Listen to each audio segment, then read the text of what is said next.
좋아요, 구독!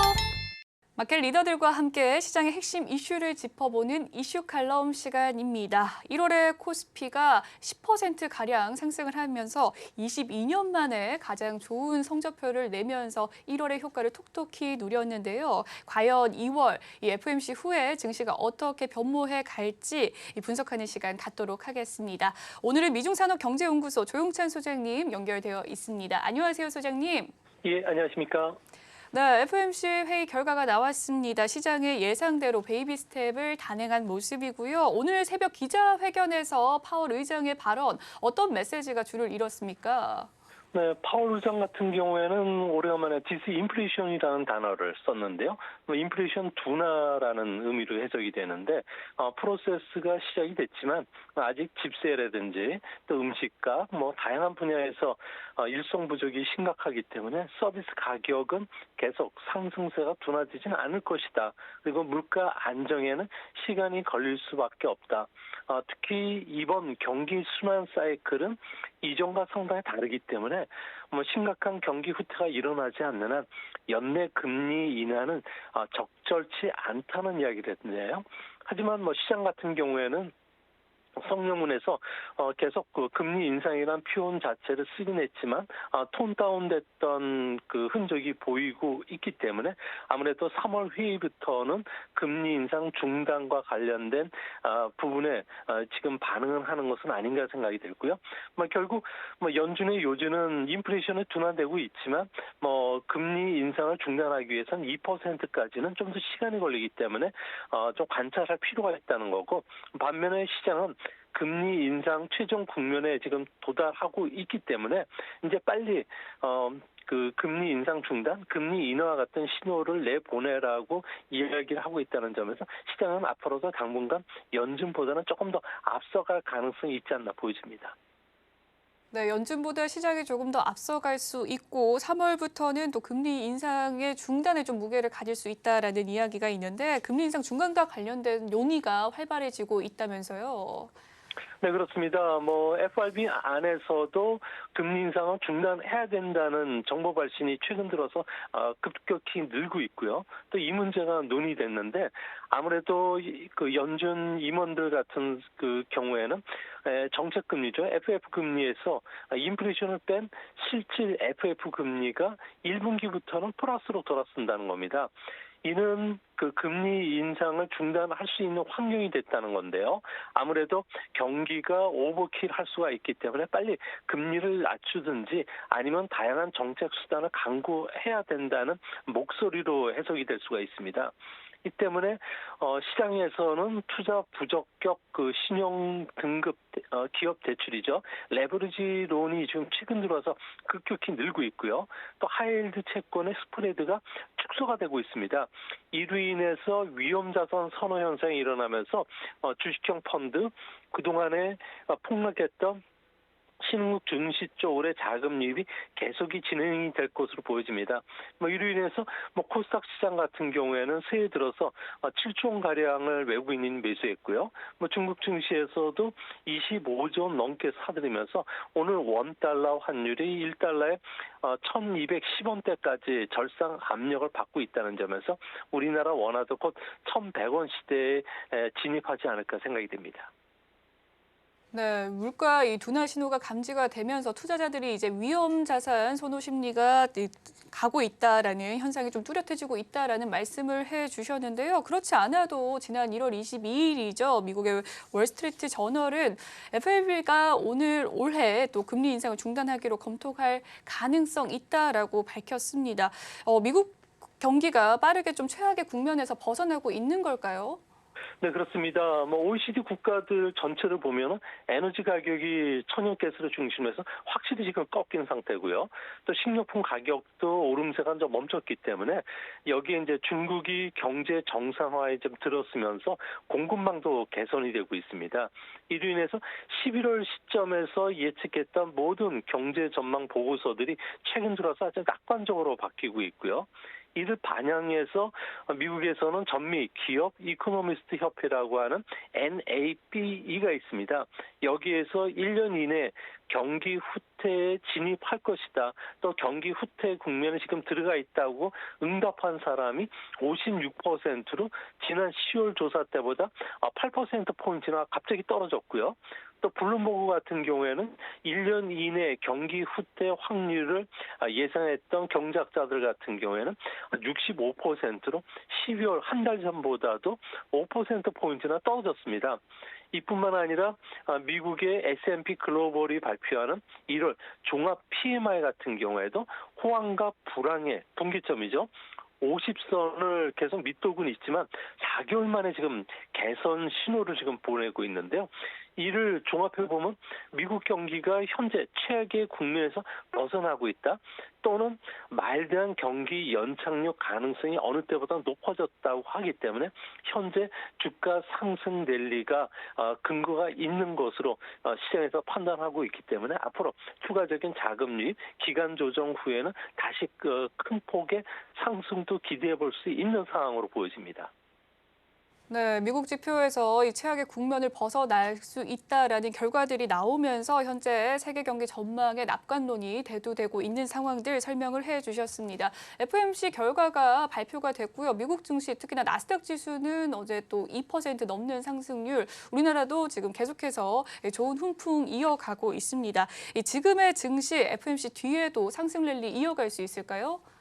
네, 아무래도 주가 조정, 그것도 이제 기간 조정은 필요할 것으로 보여집니다. 워낙 우리나라 증시만 하더라도 10% 이상 상승했고요. 뭐 중국이라든지 뭐 홍콩, 그리고 미국의 뭐 S&P 같은 경우에도 큰 폭으로 상승했기 때문에 그런데요. 이번 증시를 보면은 EPS가 그러니까 기업 순이익이 증가해서 올라간 것이 아니고 아무래도 그 금리 인하에 대한 기대감으로 인해서 주가 수익 비율이 큰 폭으로 반등한 데 따른 주가 상승입니다. 그런 만큼 현재 경제 펀더멘탈과의 괴리가 상당히 벌어져 있는 상황인데요. 미국 같은 경우에는 ISM 제조업 지수가 기업의 순이익의 선행 지표 역할을 하는데 아직은 ISM 제조업 지표가 V자한 반등을 찾아오기는 상당히 어려운 상황이라는 점에서 당분간 양자의 그 괴리를 수렴하기 위한 주가 조정이 필요하지 않나 보여지고요. 그런 측면에서 보면은 연내 금리 인하 기대감이 좀 더 계속 올라가고 공급망 개편에 따른 기업들의 생산 활동이 눈에 보이게 좀 개선이 된다고 하면은 우선 주식시장의 투자가의 리스크 허용도가 빅스 지수죠. 20점 이하로 확실히 떨어진 상태에서는 큰 장이 설 가능성이 크다는 점에서 앞으로 여러 가지 조건들 그리고 연준의 정책을 보면서 향후 증시에 대해서 조정 시 매수하는 전략도 바람직하지 않나 이렇게 보여집니다. 네, 연내 금리 인하에 대한 기대감 높아지고 있는 상황이고요. 또 기업들의 공급망의 해소가 좀 이루어지게 된다면 연내 증시 또 상승도 이어질 수 있다라는 긍정적인 답변 해주셨습니다.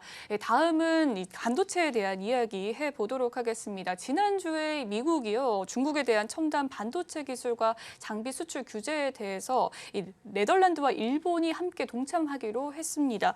우리나라 반도체 기업에 미칠 영향도 궁금하고요. 중국 정부 지금 어떤 입장인가요? 이제 그 미국의 어플라이드 머티리얼을 비롯해서 램 리서치와 같은 장비 회사뿐만 아니라 첨단 그 반도체 장비를 생산하기 위해서 노광 장비가 필요한데 여기에는 아마 극자에선 노광 장비인 네덜란드의 ASML이 있고요. 또한 EUV보다는 조금 한 단계 아래인 DUV 노광 장비를 생산하는 도쿄 일렉트론이라든지 니콘 반도체까지도 대중국 그 반도체 장비 수출 규제에 합류를 했습니다. 이렇게 된다면 뭐 중국은 앞으로 7나노미터 이하의 최첨단 반도체 칩 생산이 불가능하게 되고요. CPU뿐만 아니라 뭐 스마트폰의 그 머리에 해당하는 AP 그리고 인공지능과 관련된 얼굴 인식, 지문 인식, 음성 인식에 필요한 딥러닝 기반의 AI 반도체를 이제 생산할 수 없게 되는데요. 이렇게 되면은 결국 중국은 로우 엔드 제품만 생산하는 제작 공장으로 남게 되기 때문에 미국과의 패권 전쟁에서는 뒤처질 수밖에 없고요. 시간이 지나면 삼성과 SK 하이닉스 같은 경우에는 반사이익을 꾸준히 받지만 우리나라도 미국으로부터 1년이라는 한시적 유예 조치 속에서 대중국 반도체 규제에 합류할 수밖에 없다는 측면에서 우리의 그 매출도 감소하지 않을까 보여집니다. 특히 규제에 합류하지 않는다면 중국에 있는 우리 공장들에 대해서 생산 확대나 부품 조달에도 어려움을 겪을 가능성이 크다는 점에서 앞으로 중국 시장과 관련된 매출 감소가 이제 현재 본격화될 가능성이 있지 않나 이렇게 보여집니다. 그렇군요. 우리나라도 대중국 이 반도체 수출 규제에 좀 합류할 수 있을 가능성 높게 점쳐지고 있기 때문에 또 매출 감소 가능성도 있다라는 말씀해 주셨습니다. 이 반도체 시장 워낙에 좀 불황인데다가 삼성전자가 지난해 4분기 이 실적 발표 속에서 어닝 쇼크를 기록했음에도 불구하고 현재는 상승 랠리 펼쳐지고 있습니다. 오늘만 해도 2.7% 상승세 보여주고 있는데요. 과연 하반기 반도체 시장 회복이 될까요? 삼성전자 8만 전자 갈 수 있겠습니까? 네, 기대를 가지셔도 될 것으로 보여지는데요. 현재 주가 상승은 예상 주가 수익 비율이 반등한 데 따른 지수 상승으로 보여지는데요. 우선 그 반도체 지수가 본격적으로 상승하기 위해서는 필라델피아 반도체 지수가 바닥을 치고서 완전히 상승 추세로 돌아서야 됩니다. 필라델피아 반도체 지수는 삼성전자의 메모리 가격보다는 대만의 전자 광학 PMI와도 상당한 관계를 갖고 있는데 아무래도 그 대만 쪽에서는 재고 조정이 조금 길어지고 있다고 합니다. 아무래도 과거 같은 경우에는 경기 하락 국면에 지금처럼 들어가 있는 상황이라면 각국이 금융 완화나 대규모의 그 재정 자극 정책을 쓰면서 수요를 다시 창출을 시켜줬는데 지금은 고물가 상황이 모든 나라가 공히 직면하고 있기 때문에 적극적인 금융이나 재정 정책을 펼칠 수가 없기 때문에 그렇습니다. 이 때문에 반도체 경기가 본격적으로 회복하기 위해서는 인플레이션이 명확히 떨어졌다는 걸 보여줘야 되는데 이는 하반기 정도가 돼야지 되지 않을까 보여지고요. 그런 측면에서 보면 올해 전체 반도체 같은 경우는 세계 매출이 4% 정도 감소를 할 것으로 보여지지만 이를 세부적으로 보면 4분기부터는 작년에 매출이 감소했던 기저 효과가 뚜렷하게 나타나게 되고요. 또 미국의 금리 인하 기대감으로 해서 기업들의 설비 투자도 다시 일어날 수 있다는 점, 그리고 코로나 특수에 따른 수요 급감이 어느 정도 해소가 되면서 인텔의 서버용 사파이어 CPU 출시도 본격화되고요. 데이터 센터용 메모리 반도체 수요, 또 클라우드와 관련된 AI 반도체 수요들도 계속 늘어날 수가 있기 때문에 이런 부분에서 본다면은 4분기 정도 되면은 삼성전자 같은 경우에는 큰 폭의 주가 상승도 기대할 수 있는 상황이 되지 않을까 이렇게 보여집니다.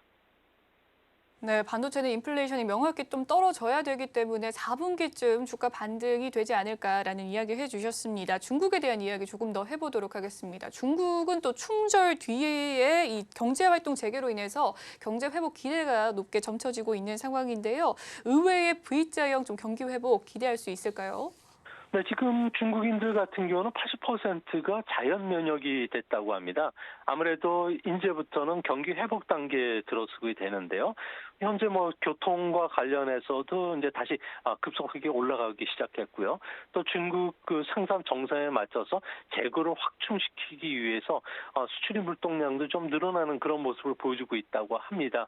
또 개인들 같은 경우에는 이제 접촉과 관련된 활동이 늘어나면서 서비스를 중심으로 해서 소비 회복이 일어나기 때문에 보복 소비가 일어날 가능성이 큰데요.